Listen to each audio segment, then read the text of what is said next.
something that I was thinking about when I woke up this morning, I guess. What is love? Like, what does love mean to you? If I were to ask you, or anybody, frankly, what what is love? And I don't mean the song, but what is love? And I've asked myself this question over the years, and being in love, falling in love, finding love, letting go of love, all of that. And there's no way you can say none of it was love, or all of it was love, without wondering, well, what does love truly mean then? What is that feeling? And typical answers,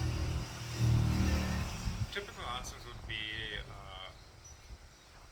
oh, getting messages in the morning, or spending quality time with each other, or whomever. Um, Being there for one another when you're down, or pushing each other forward when you have dreams and desires. A lot of cars today have dreams and desires. And people will say that, oh, this is love, and then you say, oh, okay. Well then, didn't you have that before with somebody? Say, yeah, I did. And then what happened? That stuff all stopped. It's just after a while, that stuff just wasn't there anymore. It just stopped being love. And very often, I would see like somebody getting out of a relationship and into another one, and it's the same people. They went through the same thing with others, and then with the new person, oh, it's new, it's fresh, it's different. But nothing about them is changed. Nothing about them is different from the previous incarnation of whatever relationship they were in or not in. Nothing about that is different. So, so why does it feel different? Why does it feel new? Why is that feeling of newness feel so addictive, so fun, so different, so whatever? It doesn't matter how long you've been in a relationship with someone else either. It's just like you can step into something and find it very addictive. Why? It's because me, personal opinion, and I've done this as well, you stick the meaning of love to the emotion of feeling good about something or other in the 3D world of reality. And there's no one person in 3D reality that can keep up with your ever changing idea of what love is. There's none. There's no way a person who is a person, and everyone in your reality is a real person. I know the thing is like everyone is you pushed out, and that's fine, but there's still a real person having a real experience in that moment, or you having that experience with them. They are the experience. You are the experience. It's all one experience. It's all one thought in God, in God's mind, in God's reality, in God's us. Nobody can keep up with you. Nobody can keep coddling you and holding you and telling you how wonderful you are and being there for you. And it's a very tall order to say, love me, and love me in such a way that I'll never get tired of you loving me. Do all of this for me. When I'm down, tolerate me being down and bring me back up. When I want this, up, gives me immediately. It's like you completely disregarding how somebody else can feel at any given time of the day. And not everybody is going to tell you how they feel throughout the day. Sometimes they just don't really want to talk about how they feel throughout the day and how they are through the day. Sometimes they do, and in both cases, sometimes you don't want to listen and they don't want to listen. It's fine. It's all good. It is all actually love, because it's sometimes you're loving yourself, but them loving themselves can seemingly get in the way of what you want or what they want or what anyone else wants. It just you can see where I'm going with this. How putting love onto somebody else can become quite a messy endeavor. And that's the thing. When you say love is because of, then that is no longer love. That is attaching love to something else. So what is love then? What is this feeling of elation that I get? Well, that's the emotional manifestation of what love is, right? When you feel happy, when you feel joy, that is the energy of love that is passing through you, that you are allowing yourself to feel, that you are constantly feeling, because you are that energy of love. You are just constantly the energy of love. Imagine for a moment love as energy taking form as you, as the world you see around you. That's what love is. This screen, me, the door behind me, the grass and trees and life in front of me, in front of you, wherever you are, no matter what's going on. It's all just love manifested as something physical and tangible for the love that you are to experience it. That's what love is. The emotional love is almost a paltry expression of it, but it is a true expression of it. But it's a very minimal expression of it, and you're always chasing that feeling of love from somewhere else, instead of realizing that you are the manifestation of that feeling of love itself. You can't get it from someone else. It can only give you a temporary feeling of that love. And again, I'm not saying, plenty of people say, oh no, love yourself, love yourself, love yourself. That's all good and wonderful. But I don't mean love yourself to give yourself that feeling either. It doesn't mean that when you feel bad, that's not love. That is love as well. That feeling of love is, the feeling of feeling bad is the feeling of feeling love. How can that be? Well, you are a three-dimensional filter.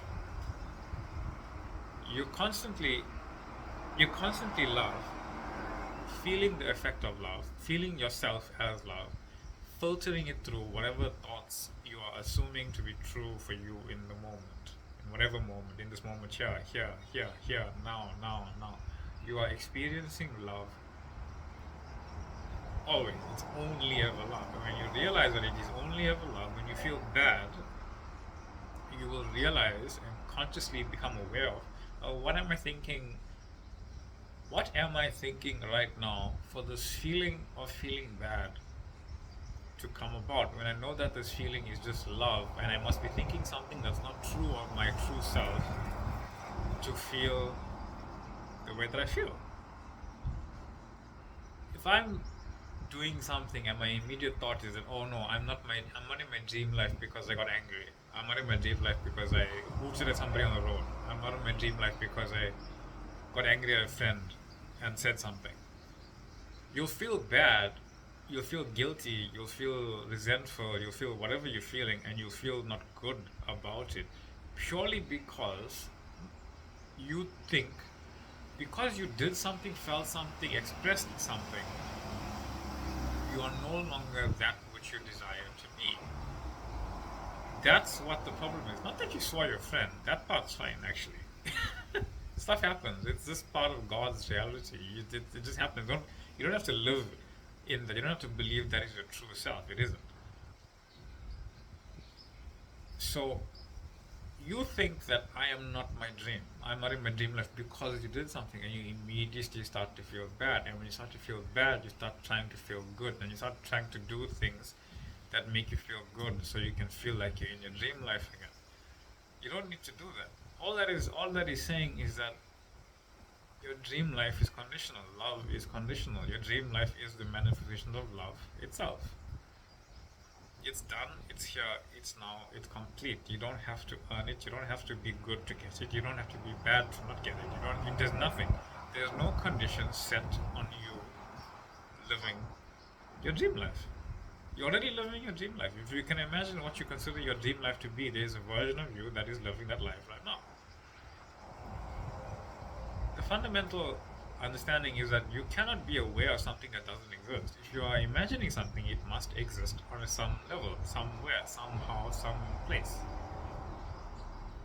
You don't exactly know where it is, but you know it's within your awareness. You don't exactly know how it's going to happen, but you know that it's already happened. You don't need to know how. You don't exactly need to know when, because as much as we consider things moving and aging and days ticking and the clock is there and days going forward and the clock ticking as time going forward and you're running out of it, we are timeless beings. We have timeless awareness. Dreams can't die. The images you have in your mind can't die. They can only expand and become more beautiful than the first time you imagined it. Imagine the first time you imagined something that you said was lovely, that you said was your dream life. Imagine the very first time you imagined it. And then imagine how you thought about it the second time, and the third, and the fourth, and up until now. How much more beautiful has that actually expanded itself into? And you can't tell me, no, I created that expansion. No, you didn't. It was always with you. Before you were born, these images were there. How could they not have been? Where would they have come from since you were born? Never. Things that you imagined that couldn't imagine that popped into your life somehow. There's so many things that you cannot imagine that you could be doing, but you don't have to imagine yourself to be doing it. You just have to know. Even my own dream life is unimaginable to me to a large degree. I'm only aware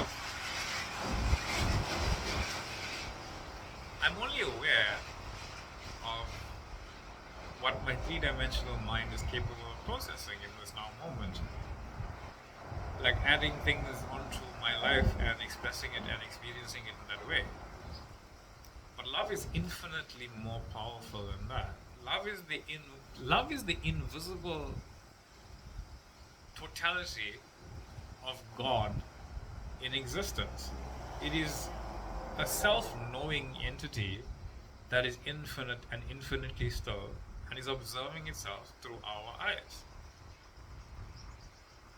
Each and every one of us is God as infinity, in totality, observing infinite and totality through one another's eyes. You are having the experience of yourself observing everything that I do and everyone in your reality does, and I am having that same experience, observing it from my eyes, what everyone else is doing, and we exist infinitely with infinite potential to do whatever we want, to have, do, and be whatever it is we desire. And the desire isn't something that is saying, oh no, you have to go and do this and this and this and this to experience that desire. No, a desire is a selection of screens, of images that your higher self has already put together for you to experience according to who you are in this moment. It's not telling you this is something that you can earn and achieve and have to work to get to with the knowing how to get there. No, it's not. It's telling you this reality right here is done for your experiencing.